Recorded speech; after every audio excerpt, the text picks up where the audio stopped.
Hello बच्चों, आज हम ट्रिग्नोमेट्री के बारे में डिस्कशन करते हैं।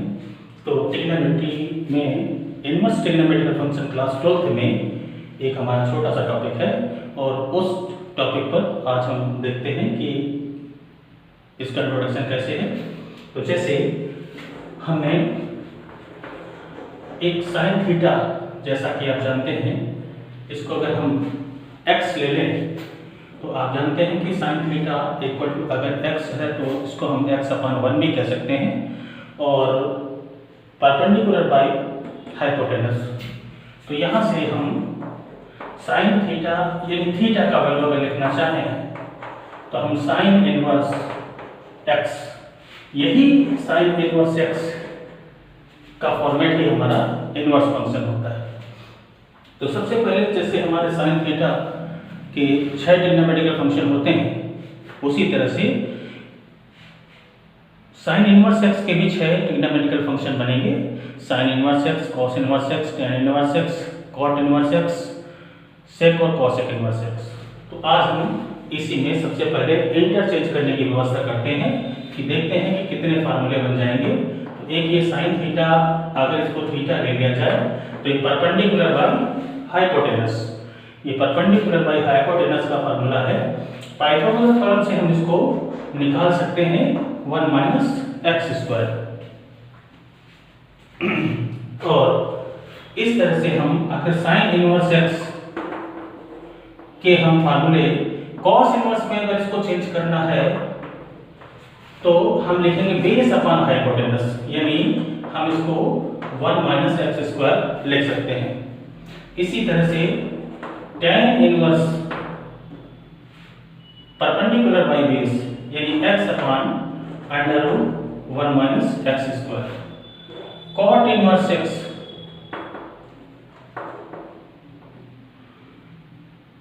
Base by perpendicular. sec inverse x hypotenuse by base. और लास्ट में है cosec इनवर्स x, इसको हम लिख सकते हैं cosec इनवर्स 1/x। इस तरह से हम साइन इनवर्स x को 5 ट्रिग्नोमेट्रिकल फंक्शन में ब्रेक कर सकते हैं। यही हाल cos इनवर्स x का भी।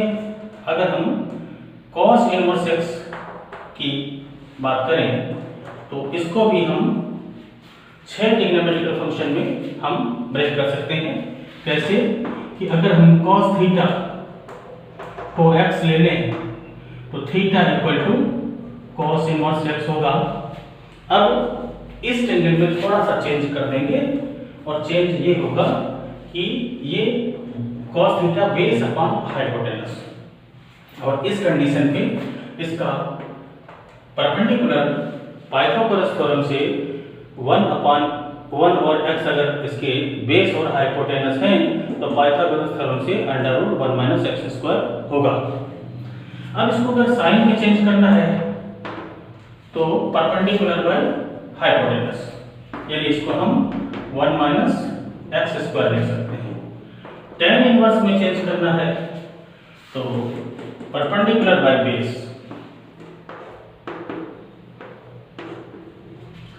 cot इनवर्स में चेंज करना है, इसी को जस्ट रिवर्स कर देते हैं।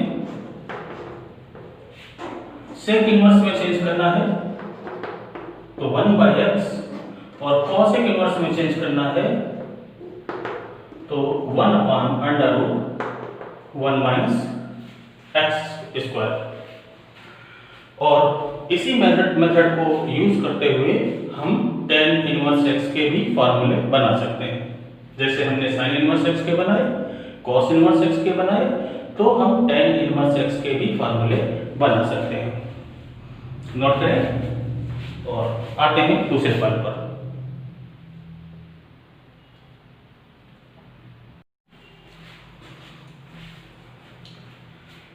कुछ और फार्मूले देखते हैं, जैसे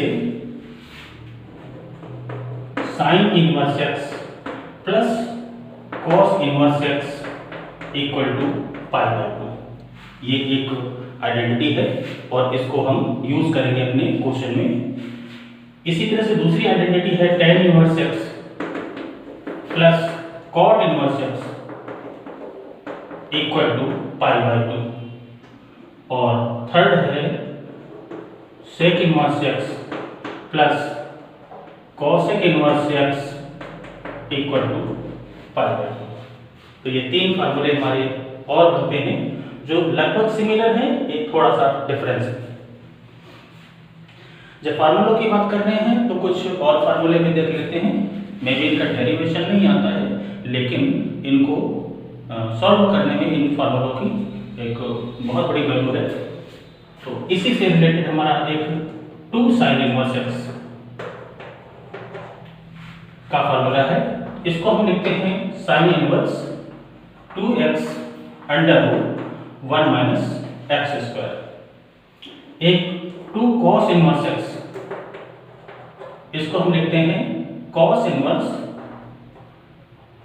2x स्क्वायर माइनस 1 और 2 tan इनवर्स x। इसके वैसे तो तीन फार्मूले हैं, तीन फार्मूलों में से पहला फार्मूला है sin inverse 2x by 1 plus x square. दूसरा फार्मूला है cos inverse 1 minus x square by 1 plus x square और तीसरा फार्मूला है tan inverse 2x upon 1 minus x square.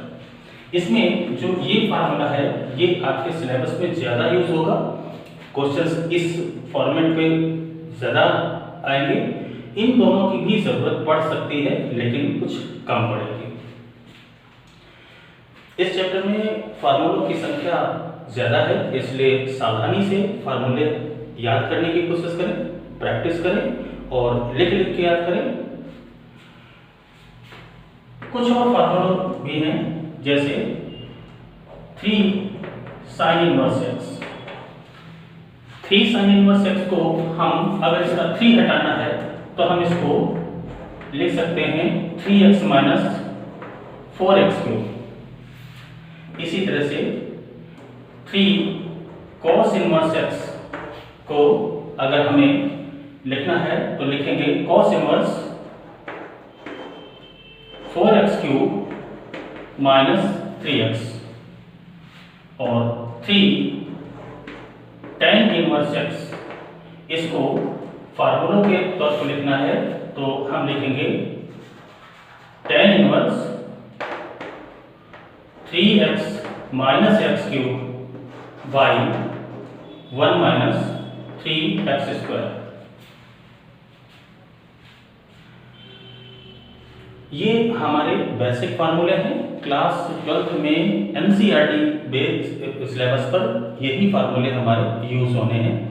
कुछ एनसीईआरटी से हटकर हैं, लेकिन हमारे इनवर्स फंक्शन से रिलेटेड हैं, इसलिए उन फार्मूलों को भी हम देखते हैं। जैसे एक है हमारे पास sin inverse x plus sin inverse y equal to, तो इसके लिए भी हमारे पास फार्मूला है sin inverse x under root 1 minus y square plus y under root 1 minus x square. एक बार फिर से देख लें, sin inverse x equal to sin inverse x plus sin inverse y equal to sin inverse x 1 minus y square plus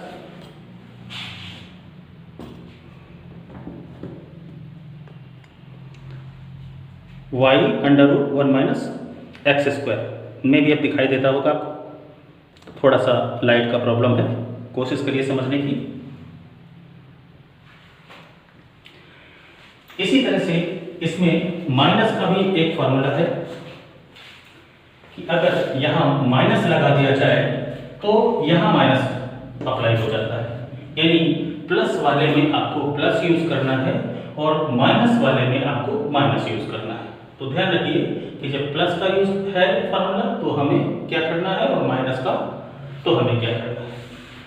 इसी तरह से दूसरा फार्मूला हमारे पास है cos inverse x plus cos inverse y equal to लिखते हैं cos inverse x y, यहाँ प्लस का है तो माइनस चलता है, under root 1 minus x square और 1 माइनस वाई स्क्वायर। और प्लस वाले में माइनस चलता है और जब यहाँ माइनस होगा तो हम इसकी जगह पर प्लस यूज करेंगे। तो यहाँ पर दो फार्मूले होते हैं और यहाँ भी हमारे दो फार्मूले हैं। तो शुरुआत आपको इन्हीं क्वेश्चनों से करनी होगी। यहाँ से अगर हम शुरू करेंगे तो हमें भी आसानी से बात समझ में आ जाएगी। तो एनसीईआरटी में जो पहला टॉपिक हमारा दिया गया है वो प्रिंसिपल वैल्यू का टॉपिक है। तो आपको सबसे पहले प्रिंसिपल वैल्यू के बारे में जानना चाहिए। फार्मूलों का अच्छे से लर्न करने के बाद प्रिंसिपल वैल्यू हमें जाननी होगी कि प्रिंसिपल वैल्यू किसे कहते हैं।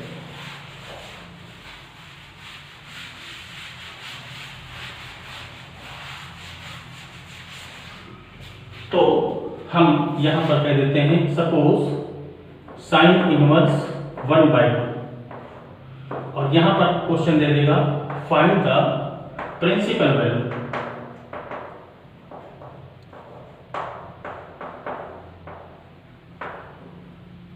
Of sine inverse 1/2।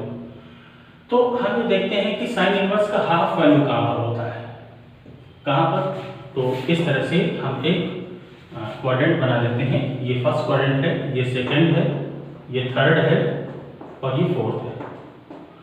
तो फर्स्ट क्वाड्रेंट में साइन का वैल्यू 1/2 30 डिग्री पर होता है, तो 30 डिग्री पर होगा। एक सेकंड क्वाड्रेंट में भी साइन का वैल्यू पॉजिटिव होगा और वो कहां पर होगा, तो हम ये देखते हैं कि एक तो 30 डिग्री पर होना चाहिए जिसको हम π/6 लिखते हैं, और एक 180 माइनस 30 डिग्री पर भी होगा यानी 150 डिग्री पर। तो हम इसको 5π/6 भी लिख सकते हैं। तो π/6 और 5π/6 दोनों पर हमारा इस वैल्यू जो होगा साइन का 1/2 होगा। तो इसमें ध्यान रखना है स्मॉलेस्ट वैल्यू लेते हैं। तो हम यहां करेंगे द प्रिंसिपल वैल्यू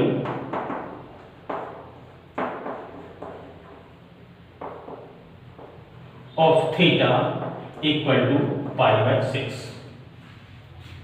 ऐसे ही हम और क्वेश्चन ले सकते हैं, जैसे cos इनवर्स -1/2।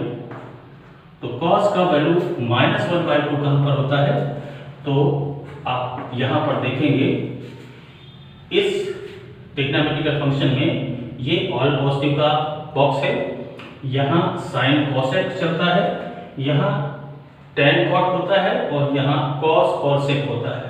तो फोर्थ क्वाड्रेंट में तो हमारा cos पॉजिटिव होता है, फर्स्ट में हमारा cos पॉजिटिव होता है, लेकिन सेकंड और थर्ड में हमारा cos नेगेटिव होता है। तो डेफिनेट सी बात है कि ये सेकंड क्वाड्रेंट या थर्ड क्वाड्रेंट में ही कहीं वैल्यू होगी। तो सेकंड क्वाड्रेंट में सबसे पहली चीज ये है cos का हाफ वैल्यू कहां पर होता है, तो हम कहेंगे 60 डिग्री पर।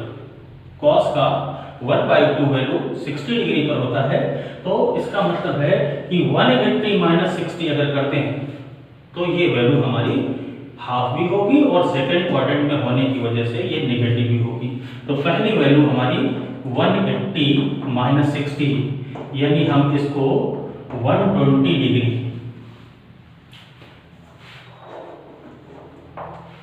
एक तो 120 डिग्री पर होगी, जिसको अगर हम रेडियन में लिखना चाहें तो 2π/3 भी लिख सकते हैं। π/3 हमारा 60 होता है, तो 2π/3 हमारा 120 होगा। दूसरी वैल्यू अगर हम ढूंढने की कोशिश करें तो 180 प्लस 60 यानी 240 डिग्री पर भी होगा। और अगर इसको रेडियन में हम लिखने की कोशिश करें तो 4π/3 भी लिख सकते हैं। इन दोनों में स्मॉलेस्ट वैल्यू देख लेते हैं। तो हमारी स्मॉलेस्ट वैल्यू 2π/3 है, इसलिए हम प्रिंसिपल वैल्यू जो लिखेंगे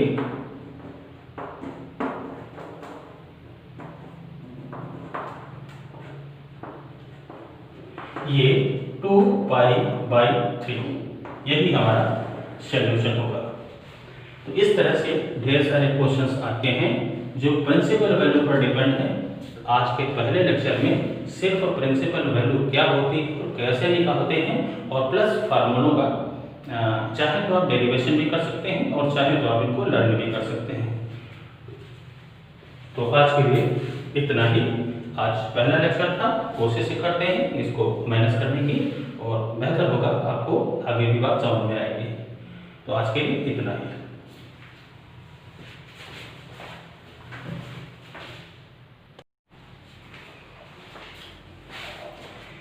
एक और क्वेश्चन देखते हैं।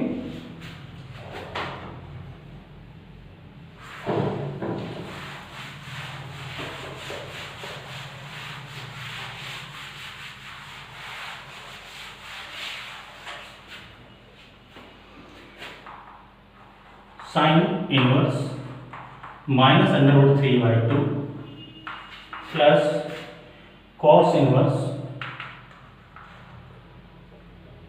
1/2 प्लस tan इनवर्स -1। अगर हमें इसका वैल्यू निकालना पड़े तो फिर वही चीज़ करते हैं कि √3/2 sin 60 का वैल्यू होता है और sin 60 में नेगेटिव साइन कहाँ कहाँ पर है।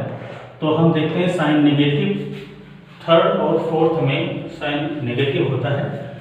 60 डिग्री पर √3/2 होता है। इसका मतलब यह है कि अगर हम किसी तरह से थर्ड क्वाड्रेंट में हम इस साइन को ले आए तो ये वैल्यू नेगेटिव दे देगा। तो हम 180 + 60, तो इसका मतलब है 240 पर इसका वैल्यू नेगेटिव हो जाएगा। तो पहला वैल्यू तो हमें 240 यानी 4π/3 रेडियन में लिखने की कोशिश करते हैं। और फोर्थ में अगर हम बात करें तो √3/2 60 पर है। तो अगर हम क्लॉकवाइज डायरेक्शन पर जाएं तो -π/3 एक हमारा मिलेगा -π/3। तो यहाँ पर भी हमारा वैल्यू नेगेटिव होगा। हमने कहा था इन दोनों में सबसे स्मॉलेस्ट वैल्यू लेते हैं, तो इसका वैल्यू -π/3 हम लेंगे, 4π/3 नहीं लेंगे, क्योंकि कंपेयर करने पर -π/3 वैल्यू स्मॉलेस्ट वैल्यू है। इसी तरह से कॉस की हाफ वैल्यू वैसे तो यहाँ भी हमारे फर्स्ट में भी होती है और फोर्थ में भी होती है। फर्स्ट में हम 60 डिग्री पर हमें वैल्यू मिलती है, तो हम इसको π/3 cos 60 पर वैल्यू हमारा 1/2 होता है। और tan inverse -1 value, tan negative value second में या फोर्थ में होगी। तो सेकंड में हम जब बात करेंगे तो 135 यानी 3π/4 पर वैल्यू होगी और या तो -π/4 पर वैल्यू होगी। रिवर्स डायरेक्शन पे चलेंगे तो यहाँ पर हम -π/4 भी लिख सकते हैं। तो इस तरह से हम देखते हैं कि ये दोनों आपस में कैंसिल हो जाएंगे और ये जो वैल्यू मिलेगी -π/4 जो वैल्यू मिलेगी यही हमारा इसका प्रिंसिपल वैल्यू होगा। तो इस तरह हम क्वेश्चन को सॉल्व कर सकते हैं। और भी ढेर सारे क्वेश्चंस हमारे पास एनसीईआरटी बुक में हैं, तो जैसे ही समय मिलता है उनको आप करके देखिए। कोई कंफ्यूजन है तो हम उसके लिए फिर उपलब्ध होंगे।